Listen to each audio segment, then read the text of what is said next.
plan is to have a hearing next week where some of the folks, the whistleblowers, have come talk to us, and we've had over a couple dozen who've come to our committee. We've interviewed several of those, and some of those who we've interviewed, we think will be in a public hearing here in the real near future. Huh. It'd be nice to hear from some whistleblowers, wouldn't it? Oh, well, you're in luck. This is the show, I'm Right, and we love FBI whistleblowers on this show. Joining me now, my buddy Kyle Seraphin of the Kyle Seraphin Show, and Steve Friend, who's a senior fellow at the Center for Renewing America. Also, he wrote a book, one you should probably read if you want to know about what's going on. My Journey, it's called True Blue, My Journey from Beat Cop to Suspended FBI Whistleblower. Hold on, Steve, you're one of those whistleblowers, right? Are you allowed to talk about that, or is that not something we're allowed to talk about? Oh, we can talk about it. I'm not going to hide behind the whole, it's an ongoing investigation. Okay, thank you. Well, okay, so you are one of those people that has to go sit in front of Congress. What can we do? Okay, we know Jim Jordan's on it. We know this committee's on it. We know brave men like both of you are stepping out, giving up your careers and speaking up.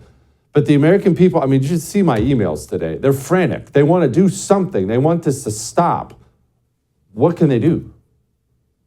Well, we have to raise the disgust level, I think, a little bit more within the House Appropriations to effectively defund large swaths, if not the FBI entirely, and empower a more local approach to federal law enforcement, where a marshal service would deputize task force officers who really know what's going on Main Street as opposed to K Street. But I think that with the exposure of what I'm talking about recently with the integrated program management and the FBI setting metrics for itself to achieve, essentially thinking of it as a traffic cop who has to write a certain number of tickets to meet that quota, and meeting those metrics to compensation for senior executives, I think that that will adequately disgust our elected officials and will raise the temperature on them to take corrective action. Kyle, this stuff is exposing them, the stuff you've been saying, the stuff Steve's been saying. It's exposing them, but they don't appear, at least from the outside, they don't appear apologetic. They don't feel like they're going to reform anything. They don't even appear like they think they did anything wrong. Yeah, that's true. I don't think they think they did anything wrong at all. There's something really funny about all this to me. I sort of wake up in the morning sometimes and just laugh because they took two guys, not knowing, Steve and I have never met in person. We're going to do that for the first time in the next couple of days. And we've never met, but they found two guys who, one, believe in the oath of office, and two, thought they were a bunch of problems, and three, turn out to be pretty decent investigators because we've been just digging up dirt nonstop and building this case in the public sphere against the FBI. There's no fear of it because they've never been defunded. They've never had anybody lose a job. I just found out Jennifer Moore, who's the woman that suspended both Steve and I, is going to retire almost a year to the day. She's retiring on June 2nd. But she's going to walk away with her pension and no slap on the wrist. She's managed to avoid testifying in front of oversight. So she hasn't even been embarrassed or shamed. So there's no consequences on these folks unless we start seeing some consequences. And what I would love to see is people do what I keep calling kind of like a peaceful 10th Amendment revolution. You actually tweeted it out today and you're spot on. We need to see local and state officials divest from federal task forces in the law enforcement space. They need to start moving so that our sheriffs and our Department of Public Safeties and things like that are not participating in helping this FBI, because the FBI has criminalized half this country, and we can't live in a constitutional republic where that is the case. It's incredibly dangerous. It's just ongoing ridiculousness.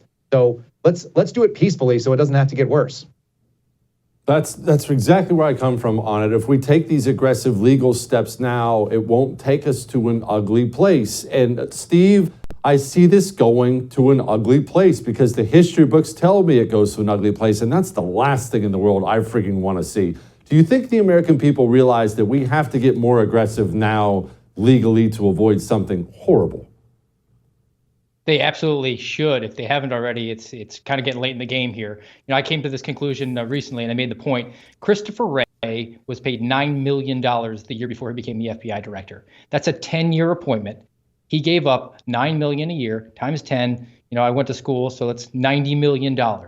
$90 million towards the cause. He is completely content with the weaponization of the FBI, going after large swaths of the American population because they believe in traditional marriage, or they're pro-life, or they believe in border sovereignty. Those are deemed to be problematic for federal law enforcement at this point. And if that is what ideological conviction looks like from the man who is at the head of the FBI, what does it look like down the ranks for people who are just trying to keep their head down and keep their job, keep that paycheck rolling in? I think we're going to be in big trouble, which, piggybacking on what Kyle says, we need to go local. We need to empower these executives at the state level or encourage them to take corrective action, divest, boycott the FBI. Look at the case in point in Alabama, where you have the special agent in charge of Mobile, who gave his people off for Mardi Gras to go party, and you have the other special agent in charge of Birmingham, who sent the email out about the school board protest going on and giving a threat tag to those individuals. There's no reason why Kay Ivey, as governor there, doesn't encourage all of her sheriffs within every county and all of her state law enforcement to no longer cooperate with the FBI. Cut the legs out from the Federal Bureau of Investigation. Kyle, how many good apples are there? And look, I don't expect everybody within the walls of the FBI to be as brave as Steve and you were to step out, give up your career. I understand that's a big step, and I applaud you both for it. But are we looking at a possible revolt from within the walls? I mean, I know that's probably wishful thinking, but it would be nice if it wasn't Kyle and Steve and was instead about 10,000 FBI employees saying, this has to change now. Well, I'll take one Steve friend over most of the people that I've met in the FBI when it comes to principles and character. So there's that. I think there's three actual buckets of FBI employees to include agents. Bucket number one, which is the ones that are sort of in our camp. They're doing their job. They're doing it quietly. Most of them are Christian unvaccinated. They have already been marked for removal by the FBI. We kind of know that already, and they've been dealing with negative repercussions of their convictions, of their religious experience as well. So that is a good bucket of people, but it's maybe 10%, maybe 15% tops. So it's not a big number. It's maybe 3,000, 3,500. And then you've got another, probably the biggest bucket, which is probably maybe closer to 80%, 75, 80. And that is the people that have just firmly put their head in the sand. They are pretending to be an ostrich and hiding from reality. I'm guessing that they probably don't know that there was a Durham report that was released. I'm guessing they don't know that they're the bad guys. And they're just going to continue on watching CNN, getting the talking points, getting the Jake Tapper, no crow in mouth sort of experience. And then you've got a few people that are really, really out there driving this train. And those are the Peter Strzok's and the Andy McCabe types and the Jennifer Moores, who are legitimately perpetrating evil, who are actually driving the weaponization. And they're keeping everybody else in check because they've set an example what happens to people like Steve and I. So they're the ones that are driving it, and they're having other people be their henchmen and so on. So everybody's kind of pot committed. There's a very, very small number of people that are resisting. And I don't think we can drive it higher because we already saw how they were going to behave in 2020 and 2021 when the sort of the tyranny got thrown down. Everyone kind of exposed what their colors were already. Jeez. Kyle, Steve, boys, we're going to have a beer soon, I promise. Sounds good, Jesse. I have great news. If you enjoyed that, I have a YouTube channel you can subscribe to. Whatever I do, it'll be right there on YouTube. So go subscribe today.